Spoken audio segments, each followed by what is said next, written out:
Thank you very much for coming here this evening. I would like to begin by thanking His Highness Sheikh Khalifa bin Zayed Al Nahyan, President of UAE, His Highness Sheikh Mohammed bin Rashid Al Maktoum, Vice President and Prime Minister of UAE and ruler of Dubai, His Highness Sheikh Mohammed bin Zayed Al Nahyan, Crown Prince of Abu Dhabi and Deputy Supreme Commander of the UAE Armed Forces, and the other rulers of this great nation. I would also like to thank my brothers and sisters from our great nation who have come here today. And I want to thank you because when I drive through Dubai or I drive through UAE, I see your energy, your blood and sweat. You have helped build this nation.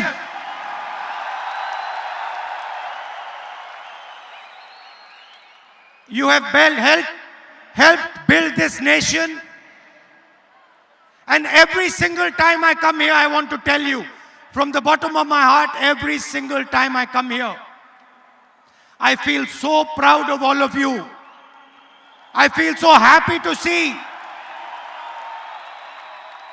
that you have played your part with dignity, with love, with togetherness, and with tolerance.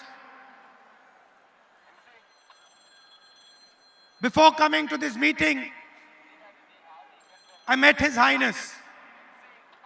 And I want to tell you a little bit about my impressions about His Highness, the leader of Dubai. Somebody who has spent more than 50 years, given his whole life, given a vision for Dubai. I met him today for the first time. And I want to tell you what I experienced.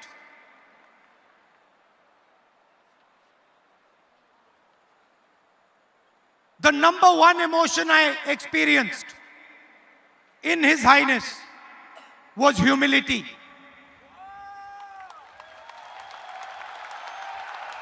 Humility that what has been achieved in Dubai has been achieved with his vision. But the humility and absolute 100% lack of any arrogance in him.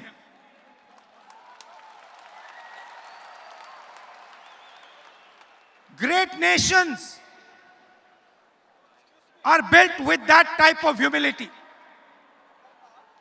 A leader who listens,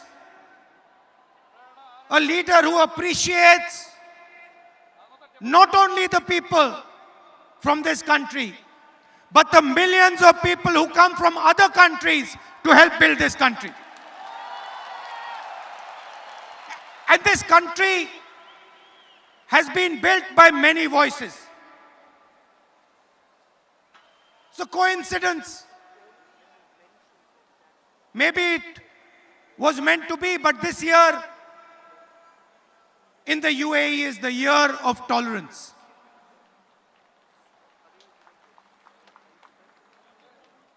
Year of tolerance. And I'm sad to say, the values that bring together the people of the UAE and India, the central value is humility and tolerance. Tolerance for different ideas, different religions, different communities, different way of doing things. And I am sad to say that here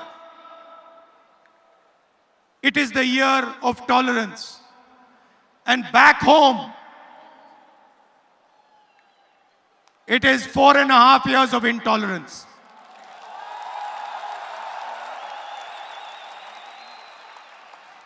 And this bridge that has been built between UAE and our great India, this is not a new bridge. You have come here, you have given your blood, your sweat, and you built this great city, but you're not the first. For hundreds of years, people from India have been coming to Dubai, to the UAE. And people from Dubai and the UAE have been coming to our home. And if we are successful because of the value of tolerance, of listening, of working together, and most important, the value I saw today in His Highness called humility. So I want to start by telling you, all of you, that you have achieved great things here. And you are going to achieve even greater things. And I want you to know, as an Indian leader, as somebody who has come from India to speak to you, I want you to know that you are India's biggest strength. Not only in Dubai, not only in the UAE, I'm not only speaking to you. I'm speaking to every single Indian, whether he's in Canada, in the United States, Europe, Africa, Middle East. I'm speaking to all of you. And I want to tell you that you have played a tremendous role in making India what it is today. And I want to go further. I want to go further, because that is not enough. I want to say clearly that without your help, without the help of the NRIs, it would be impossible for India to be where it is today. Let us talk about some of the great NRIs. Let us talk about you. Who are you? What is your spirit? Let me tell you a little bit. In the last century, when we stood up and fought the British, the fight was led by a non-resident Indian called Mahatma Gandhi. When we carried out the White Revolution, became #1 in milk production, that job was done by a non-resident Indian returned person. Here on the stage we have Sam Petroda. Telecom revolution, non-resident Indian. And then liberalization. The brain behind liberalization, Manmohan Singh ji, non-resident Indian. So I have come here to tell you that I don't just want to talk to you. I don't just want to come here, give you the same speech and go home. I'm not interested. I'm interested in making you realize that you are India's future and we cannot build India without you. And I want you to do what you have done in Dubai, what you have done in the UAE, what you have done in the United States, what you have done in Europe, in Africa. I want you to help us do that back home. And I want a commitment from you. I want a commitment for you. You are going to stand together with us in India and help us solve the 2 or 3 big problems, challenges that we face. Do I have your acceptance to this proposal? I didn't hear you. I want you to say it louder. No, louder. Now let me tell you what are the problems that we face and what are the problems that we are going to work with you to resolve. And I'm happy to see that there are many ladies here because you are also part of that equation. The single biggest problem that we face in India today, over 1 billion people are facing a crisis of unemployment. You go to India, you talk to youngsters there and they will tell you that we have been devastated by demonetization and by GST, and we simply do not have employment. So the first problem that India needs to take head on, we are in a cricket stadium, not on the back foot, but on the front foot is unemployment. And we need to show the rest of the world that not only can India beat unemployment, but India can challenge our neighbor, China, when it comes to manufacturing and when it comes to employment. And you have a central role in resolving this problem. You agree with that? You're ready to help? Okay. The second big problem, India has been brought where it is. India has been made successful on the back of our farmers. And if I was to ask some of you here what your parents or grandparents used to do in India, many of you will say they were farmers. Am I correct? And today, our farmers are in deep trouble. They are struggling and they cannot see the future. So we have to transform Indian agriculture. The same way we carried out a green revolution, we have to carry out a second green revolution, a new green revolution that will take Indian agricultural products, foods, vegetables, and put them on every single plate in the rest of the world. In Dubai, in London, Paris, Germany, America, Canada. For that, we have to give agriculture high technology, and we have to give them the knowledge that you currently have. You agree? So that is the second problem. Like Mr. Kurian did, I want people from this crowd who have understanding, who have knowledge to come back home and work with us. Sam Pitroda is helping us, Mr. Chithambaram, Sam Pitroda and a list of people is helping us create the manifesto for the 2019 election. The manifesto is going to contain our plan for the future of India. It is going to be an expression not just of the Congress party, not of one person, not of one individual. It is going to be an expression of the millions and billions of Indians. It is going to be an expression of our farmers, of our youngsters, of women like you, and most importantly, it is going to be an expression of our NRI community. I want your voice to be inside the manifesto the Congress party produces.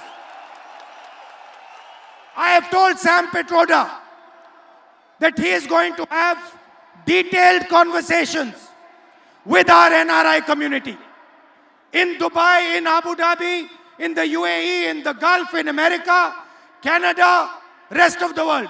And we are going to ask you what you need in that manifesto and what you tell us we are going to do for you. And I understand that you have a problem of representation. You have mentioned to me that you have a desire to be represented in India, Indian politics. You want to be represented in the Rajya Sabha. You want your expression to be heard in India. And I'm here to tell you that we are going to do that for you. We are going to make sure that your voice is heard in your country, that your voice is embedded deeply in our manifesto. This is what we are going to do.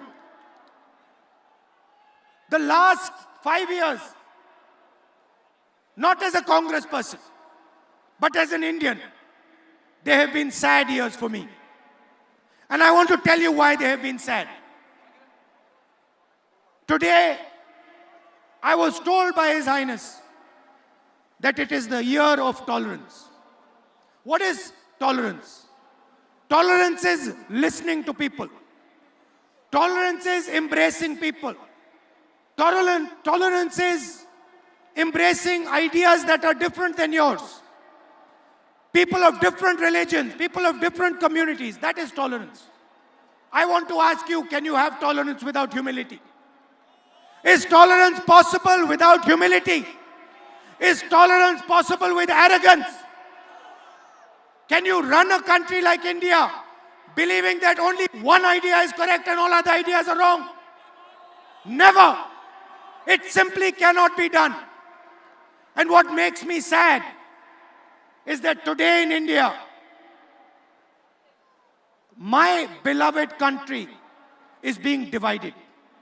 It is being divided, and I want every NRI to hear this properly. It is being divided for political reasons and for political benefit. That is why it is being divided. Different religions are being divided. Different communities are being divided. The rich and the poor are being divided. And India can never be strong if it is divided. I said to you, we are in a cricket stadium. I made the analogy of hitting a six. I want to ask you, can a cricket team that is divided, a cricket team where the batsmen don't talk to the bowlers, where the bowler doesn't talk to the wicketkeeper, where the wicketkeeper doesn't talk to the fielder, can that cricket team ever win a game? Then how can a country that is divided be successful? It is impossible.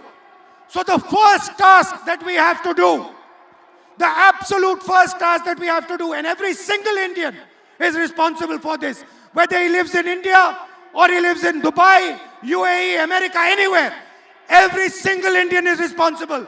We have to bring India together once again. We have to bring all our communities, all our religions, all our people, all our states together. And we have to say that enough. This is not many countries. This is not many religions. This is not many castes. This is first one country. From there we will start.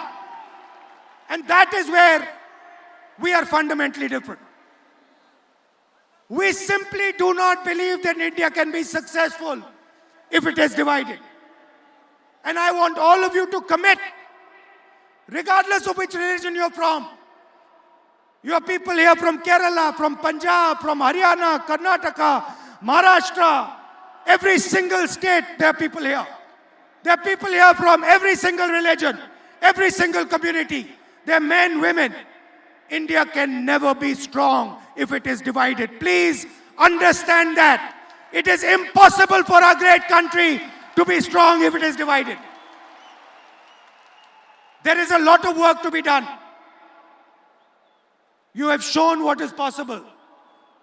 In many ways, you have shown us how to deal with challenges like urbanization. You have shown us how to deal with problems like transport. You have shown it to us. We have learned from you. And there are these tremendous problems that we have to resolve. And it makes me sad that instead of discussing unemployment, how to defeat unemployment, instead of discussing the difficulty our farmers go through, instead of discussing how we can build a future for youngsters, instead of discussing how we can empower women like you, we are sitting and fighting amongst each other. We are threatening each other, shouting at each other, abusing each other. It does not make sense in the 21st century. And that is what we have to do. We have to bring India together, regardless of the ideology, regardless of the thinking. Some people have said, we want a Congress Mukt Bharat. We do not want a BJP Mukt Bharat. We do not want that. But we want a Bharat that is united, where every single Indian person says, I am first an Indian, and then I'm everything else. And so I want to thank you. I want to give you all my love, and I want to tell you that till the day I die, my doors, my ears, and my heart will always be open for you. And you will always have space. And I know that you struggle. You're sitting here happy.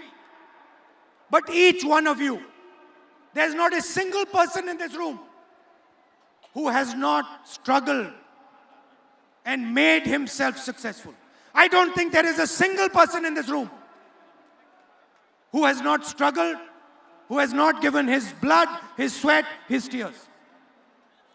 It is true, isn't it? There is not a single person who has not built himself from scratch over here. And that is something we're extremely proud of. And you must never forget that. That if there is an idea called India, if President Obama, President Trump can say that there is only two countries, there are only two countries that can challenge the United States, a superpower, the biggest superpower. The president of the biggest superpower says there are only two countries that can challenge us.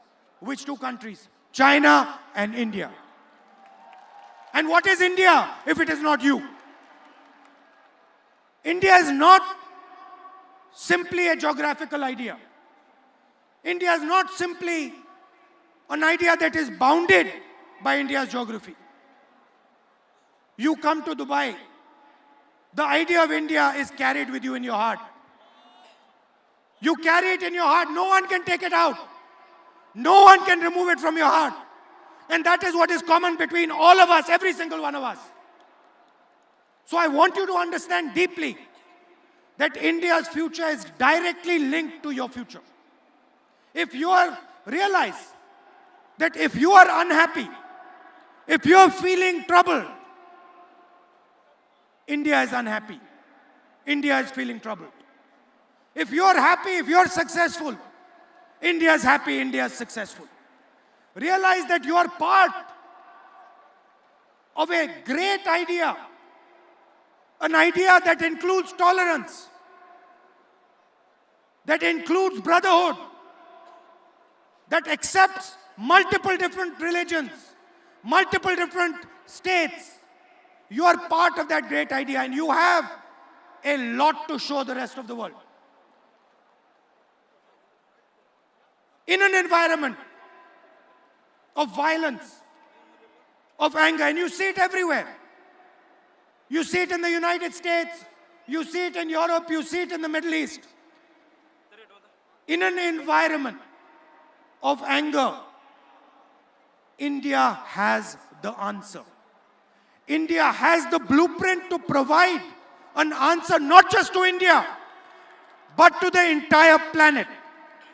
Non-violence is embedded inside our DNA. And it has been embedded not for 50 years. Mahatma Gandhi was a great exponent of non-violence. But Mahatma Gandhi ji picked up the idea of non-violence from our great religions, from our great teachers. Mahatma Gandhi picked up the idea of non-violence from ancient Indian philosophy, from Islam, from Christianity, from Judaism, from every great religion, where it is clearly written that violence will not help anyone achieve anything. So that is your history. That is your caliber. And I want to once again thank you with all my heart for giving me such a lovely reception, for showing me so much love and affection,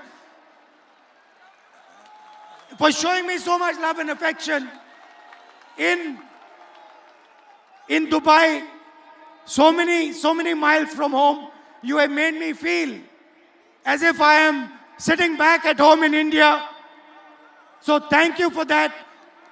And once again, I want you to know, and I don't care who you are, I want you to know that my doors are open to you.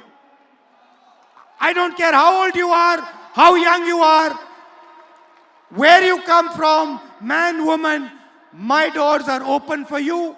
You just tell me how I can help you, and I am at your service. Thank you. Thank you very much. We are facing an electoral battle in 2019. I want to tell you with utmost confidence that we are going to win that battle, and we are going to bring India together again and move forward and take on the great challenges that our country faces.